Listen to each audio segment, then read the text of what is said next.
Hare Krishna, Radhe Radhe. Welcome to my channel Laddu Gopal की सेवा ज्ञान भक्ति। कैसे हैं आप सभी लोग? आशा रखती हूँ अच्छे होंगे। तो आज के इस वीडियो में हम जानकारी ले रहे हैं हनुमान जी यानी कि हमारे बजरंगबली की हनुमान जन्मोत्सव आने वाला है।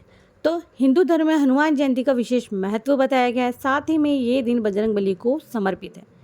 वहीं पर ये दिन हनुमान जी के जन्मोत्सव के रूप में भी मनाया जाता है। तो बजरंगबली को शक्ति, भक्ति और सेवा तीनों का प्रतीक माना जाता है। पंचांग के अनुसार अगर आप देखते हैं तो हर साल चैत्र महीने की जो पूर्णिमा तिथि है उस पर हनुमान जयंती को मनाने की परंपरा है। मान्यता ये भी है कि जो व्यक्ति इस दिन व्रत रखता है, हनुमान जी की उपासना करता है, उसके सभी मनोरथ पूर्ण होते हैं। साथ में कष्टों से छुटकारा भी मिलता है। तो इस साल जो हनुमान जयंती का पर्व है वो मनाया जाएगा 12 अप्रैल को। जी हाँ, वार पड़ रहा है, गैस कीजिए, शनिवार। क्योंकि इस दिन भी हमारे जो बजरंगबली हैं उनको भोग लगाया जाता है, उनकी पूजा की जाती है। तो आइए हम लोग तिथि पूजा जो भी हैं वो सारे इस वीडियो में जान लेते हैं। और हनुमान जयंती 2 बार मनाई जाती है। तो 12 अप्रैल 2025 को सुबह 3:20 पर तिथि लग जाएगी। अगले दिन 13 अप्रैल को सुबह 5:52 पर समाप्ति है इसकी। और 12 अप्रैल को ये हम क्यों मना रहे हैं? क्योंकि उदय तिथि से है। तो इस बार हनुमान जन्मोत्सव पूजा के लिए 2 शुभ मुहूर्त बताए जा रहे हैं। पहला मुहूर्त जो है 12 अप्रैल को सुबह 7:34 से शुरू है, 9:12 तक का।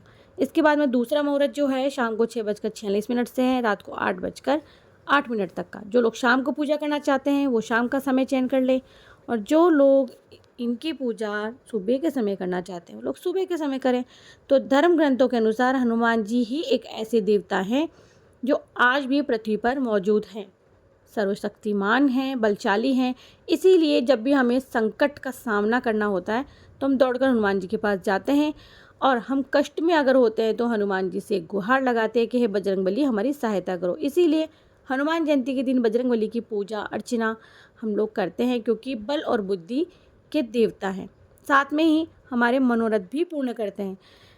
तो जब भाई आप हनुमान जी की पूजा कर रहे हो, विशेष आप व्रत रख रहे हैं, तो आप पूजा के साथ साथ में उनकी जन्म कथा भी ज़रूर से सुने और आरती का श्रवण ज़रूर से करें। अब चलिए देर नहीं करते हैं, साथ में हम जो पूजा विधि भी जान लेते हैं। सुबह में जल्दी उठ करके स्नान कर लें, साफ़ कपड़े पहन लें, मंदिर में जा कर के साफ़ सफाई कर लें, भगवान सूर्य देवता को अर्घ्य दे दें। इसके बाद में एक वेदी पर तक या जो पाटा है उस पर, बाजोट पर, जो भी आप लगा रहे हैं उस पर हनुमान जी की प्रतिमा स्थापित करें। प्रतिमा नहीं है, छाया चित्र तो होगा, वो स्थापित करें। वो भी नहीं है तो भगवान का नाम ले लें। उन्हें गंगा जल से स्नान करवाएं, सिंदूर और चमेली का तेल अर्पित करें। यहाँ नहीं, घर में नहीं कर सकते हैं तो मंदिर में जाएं, वहाँ पर चोला अर्पित करें। फूल फल मिठाई का भोग लगाएं, उनके पसंदीदा लड्डू का भोग लगाएं। हनुमान चालीसा और बजरंग बाण दोनों का पाठ आप कर सकते हो। हनुमान अष्टक का पाठ कर सकते हो। भगवान की आरती के लिए मैंने आपको बताया ही है। इस दिन आप अखंड रामायण का पाठ भी रख सकते हो। और गलती सभी से होती है तो लास्ट में क्या करना होता है, हमें माफ़ी मांगनी होती है। तो साल में 2 बार हनुमान जी का जन्मोत्सव मनाया जाता है। उत्तर भारत में चैत्र पूर्णिमा को हनुमान जन्मोत्सव मनाया जाता है, और इसी दिन भगवान हनुमान जी का अवतरण हुआ था। तो दक्षिण भारत में अगर आप देखेंगे तो कार्तिक कृष्ण चतुर्दशी को हनुमान जन्मोत्सव मनाया जाता है। तो सबसे ज़्यादा जो मान्यता है वो है ये चैत्र पूर्णिमा को। ठीक है, तो इसके पीछे भी जो है देवी सीता ने उन्हें वरदान दिया था, अमर होने का वरदान। तो इसके पीछे ये बताया जाता है कि भगवान जो हनुमान जी हैं, बजरंगबली है, वो धरती पर ही हैं। तो साथ में अब हम ये भी जान लेते हैं कि हनुमान जी को किन चीज़ों का भोग लगाया जाता है। वही भोग तो लगाना ही है ना। तो हनुमान जी को भोग लगाएंगे हम बूंदी का, इमरती का, पान का बीड़ा, गुड़, चना, बेसन के लड्डू, केसर भात, तुलसी का पत्ता। ये तो बहुत ज़्यादा प्रिय है उन्हें। तो मीठी बूंदी के लड्डू उन्हें बहुत प्रिय हैं। इमरती आपके यहाँ नहीं मिलती तो आप घर में भी बना सकते हैं। गुड़ चना विशेष है, आप उन्हें भोग लगा रहे हैं तो साथ में उनकी जो सेना है उसे ज़रूर से गुड़ चना खिलाएं। बेसन के लड्डू आप घर में बना सकते हैं। केसर भात भी आप घर में बना सकते हैं। तुलसी के पत्ते के बिना तो हमारे हनुमान जी का पेट भरता ही नहीं है, तो इसे मत भूल जाना। अब बारी आती है चोला चढ़ाने की। तो चोला आपको बाज़ार में रेडी भी मिल जाएगा। अगर नहीं है तो आप सिंदूर, चमेली का तेल, चंपा के फूल, लाल रंग के वस्त्र, हनुमान जी के लिए पान यानी कि बीड़ा, ये सब आप लेकर के, यानी कि 1 इलायची, 2 लौंग, इस तरह से आप भगवान जी के मंदिर में लेकर के जा सकते हैं। यानी कि बजरंगबली के लिए चोला लेकर के जा सकते हैं। और हनुमान जी को चमेली का तेल का दीपक जलाया जाता है हनुमान जी के सामने, तो इस बात का आप ध्यान रखें। पान का बीड़ा क्यों अर्पित किया जाता है ये मैं आपको बता देती हूँ। कई लोग पान का बीड़ा अर्पित करते हैं कष्टों के निवारण के लिए और कई लोग ऐसे ही। अब आप देख लीजिए आप क्या मानते हैं।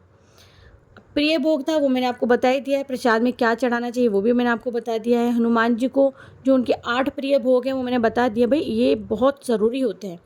भगवान को क्या फल क्या मिठाई का भोग लगता है वो अगर हमें पता है तो फिर हमारी पूजा पूर्ण हो गई है। अच्छा, कई लोग अपनी मान्यता यानी कि मनोकामना पूर्ति के लिए गदा भी चढ़ाते हैं। तो अगर आप इतने सामर्थ्यवान हैं तो आप किसी भी बजरंगबली के मंदिर में जाकर के गदा अर्पित कर सकते हैं प्रभु को। अच्छा, बजरंगबली को सिंदूर क्यों चढ़ाई जाती है इसके पीछे कथा है, आप कहेंगे तो मैं ज़रूर से सुनाऊंगी, बाकी आप जानते ही होंगे। अगर आज की वीडियो जो है आप लोगों को अच्छी लगती है तो आप चैनल को सब्सक्राइब करें, वीडियो को लाइक करें और आगे शेयर करें। तो भाई जिन लोगों को पता नहीं है मैं उनको बता दूं कि हनुमान जी को मालपुए का भोग भी लगाया जाता है। जी हाँ, और ज़्यादातर घरों में इस दिन क्या पकाया जाता है वो भी बता देती हूँ, क्योंकि हम लोग भी हनुमान जी की सेवा करते हैं। यानी कि मेरे बिहार में भी भोग इत्यादि अर्पित किया जाता है और मेरे बिहार में नहीं, बहुत सारे मंदिरों में खीर दाल चूरमा का भोग लगाया जाता है। खीर मालपुए और दाल चूरमे का भोग लगाया जाता है। तो दाल बाटी चूरमा आप अपने घर में बना सकते हैं, भगवान जी को भोग अर्पित कर सकते हैं।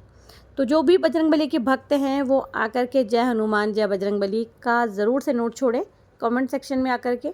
और अगर आपको वीडियो अच्छा लगता है तो प्लीज़ वीडियो को आगे से शेयर कीजिएगा, क्योंकि कोई भी जानकारी जब हम लोग प्राप्त करते हैं तो उसे आगे हम लोग बढ़ाते हैं तो ज्ञान बांटने से बढ़ता ही है, आपको भी वो बार बार रटेगी वो चीज़। तो चलिए मिलती हूँ नेक्स्ट वीडियो में, तब तक के लिए हरे कृष्णा, राधे राधे।